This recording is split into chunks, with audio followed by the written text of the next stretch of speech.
Welcome to my channel cookbook. নমস্কার বন্ধুরা, আজকে আমি আপনাদের বানিয়ে দেখাবো ডিম দিয়ে গোলা রুটি।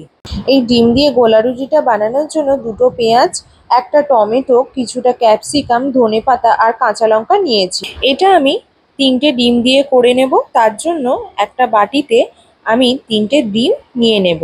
প্রত্যেক দিনের একঘেয়েমি ব্রেকফাস্ট থেকে বা বাচ্চাদের টিফিনে কি দেবেন ভাবছেন? তাহলে এইটা একবার বানিয়ে দেখুন, খেতে অবশ্যই ভালো লাগবে। অত্যন্ত নরম আর খুব তাড়াতাড়ি তৈরিও হয়ে যায়। ডিমটা দেবার পর এর মধ্যে 3 চামচ ময়দা দিয়ে দিচ্ছি। যতগুলো ডিম দেবেন ঠিক তত চামচই ময়দা দেবেন। ময়দার বদলে আটাও দিতে পারেন। এই ব্যাটারটার মধ্যে 1 চামচ মতো লবণ, 1 চামচ মতো মরিচ গুঁড়ো দিয়েছি। এবার দিচ্ছি হাফ কাপ মতো দুধ।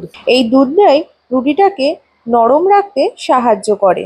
এর মধ্যে এবার সমস্ত বেটে রাখা সবজিগুলো দিয়ে দিলাম। এবার এই সমস্ত কিছুকে খুব ভালোভাবে মিশিয়ে নেব। আচ্ছা, এই রেসিপিটা কিন্তু আমি আমার মায়ের থেকে শিখেছি। সমস্ত কিছুকে ভালোভাবে মিশিয়ে নিয়ে ব্যাটারটা রেডি করা হয়ে গেছে। এবার হচ্ছে শুধু ভেজে নেওয়ার পালা। তার জন্য একটা তাওয়াতে সামান্য পরিমাণে সাদা তেল নিয়ে নিলাম। এবার এক হাতা ব্যাটারটা ভালোভাবে তেলের মধ্যে ছড়িয়ে দিয়ে এটাকে একদিকটা ভেজে নিতে হবে। একদিকটা ভাজা ভাজা হয়ে গেলে এটাকে উল্টে দেব।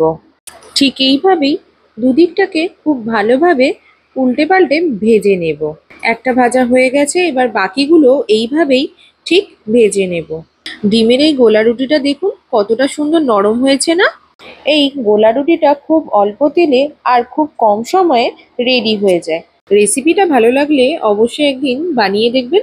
আশা করি ভালো লাগবে। ভিডিওটা ভালো লেগে থাকলে প্লিজ লাইক, কমেন্ট, শেয়ার এবং চ্যানেলটা সাবস্ক্রাইব করুন।